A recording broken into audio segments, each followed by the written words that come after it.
Type of wound: laceration. First aid materials for laceration. First, cloth. Second, antiseptic. Third, gauze or pad. First aid for laceration. Control the bleeding first with a clean cloth.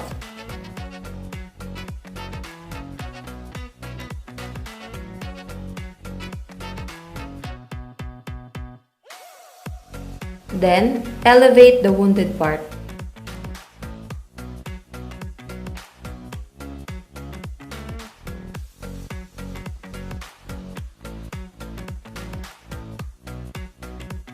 After bleeding is controlled, cleanse it with antiseptic.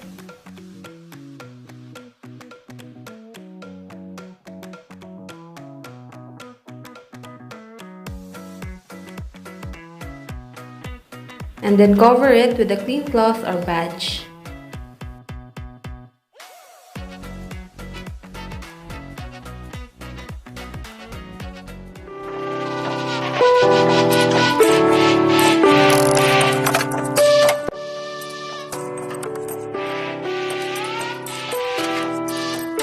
While slicing the calamansi, he accidentally cut his fingers. To clean this wound, first you must have a first aid kit. Inside the first aid kit, you must have a pain reliever, a alcohol, bandage, and povidone iodine. First, clean your hands with clean soap and water. After that, spray some alcohol to your hands to sanitize it. And also, apply some alcohol to the wounded area. Apply it steady. Direct pressure to the wound.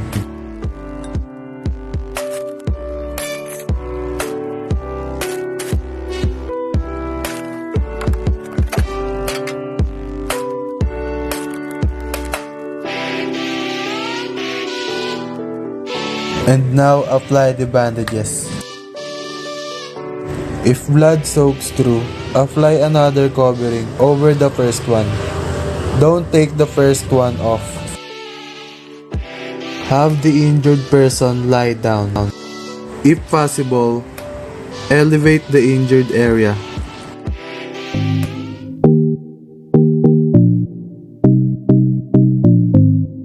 Abrasion. This is a type of open wound where a skin scratches from a rough surface. So to apply first aid, we need to first clean the wound with running water.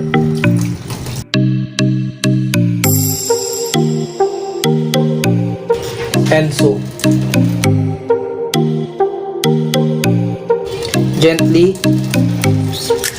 clean the area, then rinse it again with running water.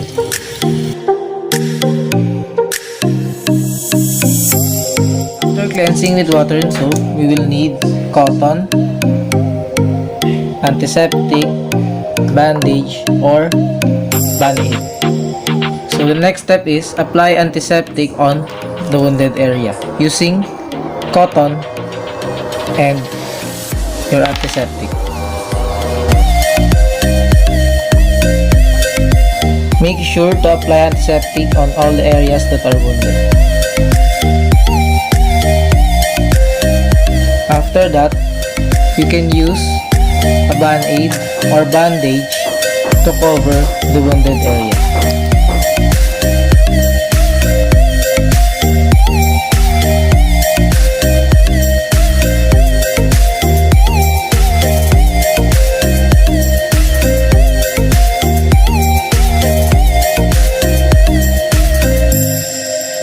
That is how we apply first aid for an abrasion.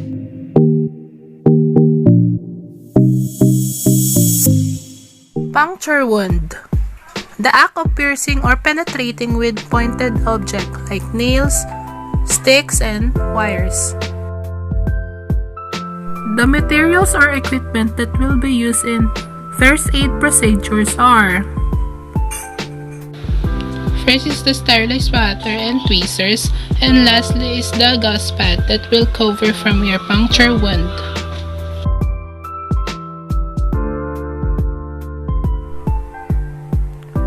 First, apply sterilized water to clean the affected area. Any contaminants or blood may be around the puncture-signed wound.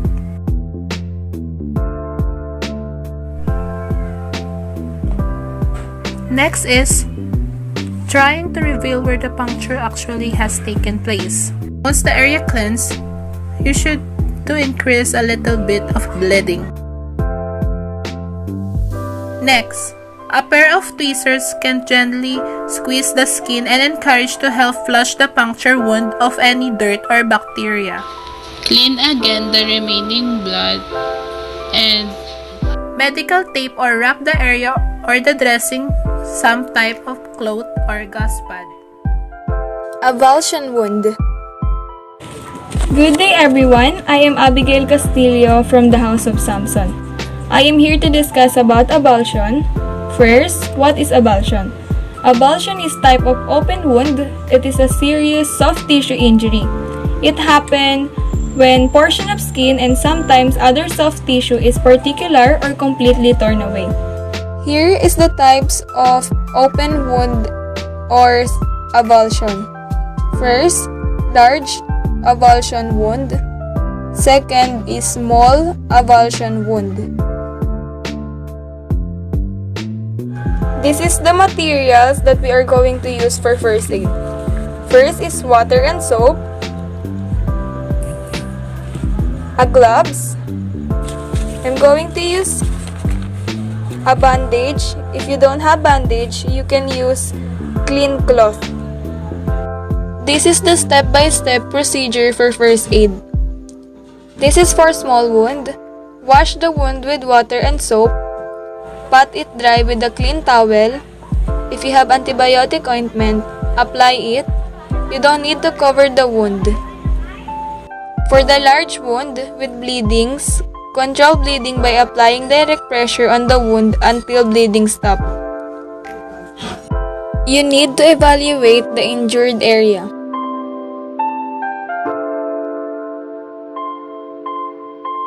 Is a type of open wound called incision.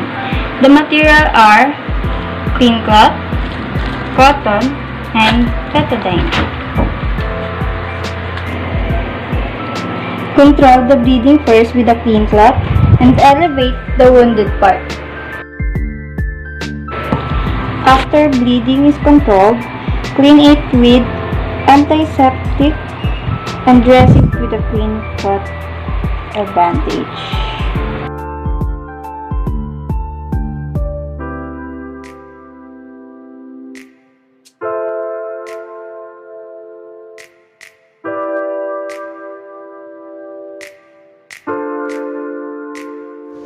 Good day everyone! My name is Princess Duran from House of Samson, and the type of wound that assigned to me is abrasion. So, what is abrasion all about? Abrasion is a type of wound that caused by the skin rubbing against a raw surface. It may be called a scrape or a graze. And abrasions are most likely to occur elbows, knees, shins, ankles, and upper extremities. And you know the materials or equipment that we may use for this first aid is clean water, clean cloth, soap, and antiseptic, and so on. So for now, let's conduct abrasion's first aid procedure step by step. Step 1. Stop the bleeding. Use some clean cloth and apply direct pressure to the wound. Step 2. Wash the wound under running water with soap.